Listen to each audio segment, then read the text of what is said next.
Hello, this is Casey from the Teaching and Learning Center. In this video, I will discuss how to create proper MLA in-text citations. First, let's start with why we need in-text citations.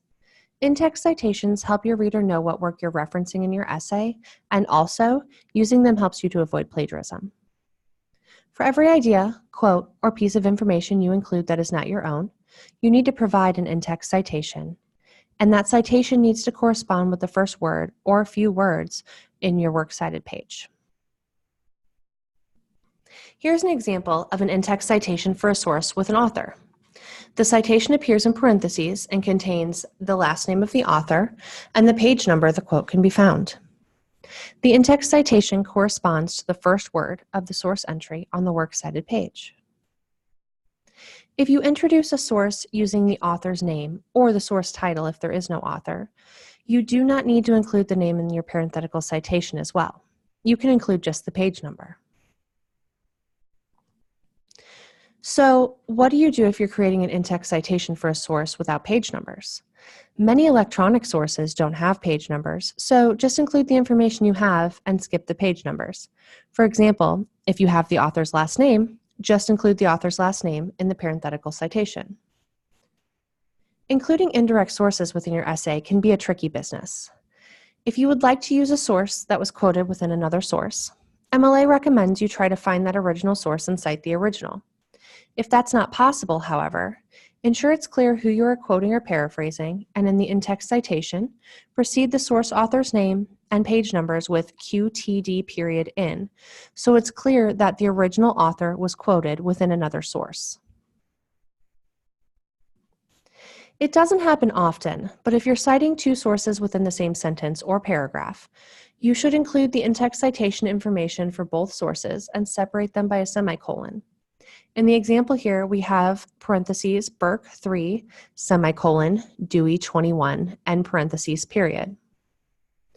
If you're using a source that has two authors, list both authors' last names separated by "and" spelled out, and include the page number. If you're citing a source that has three or more authors, list the first author's name followed by "et al., which is Latin abbreviation for "and others." For example, parentheses Franck, et al., 327, end parentheses, period. What do you do if your source has no author? Don't fret, you can't cite what you don't have. Instead of using the author's last name in your in-text citation, use the title of the source. If the title is long, you can shorten it to the first 1 to 3 words so that the citation doesn't take up unnecessary space. If you shorten the title, just be sure that it's clear what source is being discussed. For example, New Approaches to Diagnosis and Treatment in Anxiety and Related Emotional Disorders can be shortened to New Approaches in the citation, as long as no other source begins with New Approaches on the works cited page. If the source has a group or corporate author rather than an individual author, you should treat the organization's name as the author's name. Corporate authors can include commissions, committees, government agencies, and more. One example of a corporate author often used is the Mayo Clinic. They publish articles without naming authors, but they should be treated as the author, so a citation for the Mayo Clinic would be parentheses, Mayo Clinic, end parentheses, period. When citing a website in text, never include a URL within the text of your essay. Instead, use a shortened version of the URL. For example, you could say, according to Forbes.com. In a parenthetical citation, you will likely have a web page title or an author to use as the actual citation information, so this wouldn't appear in parentheses. And that's really it.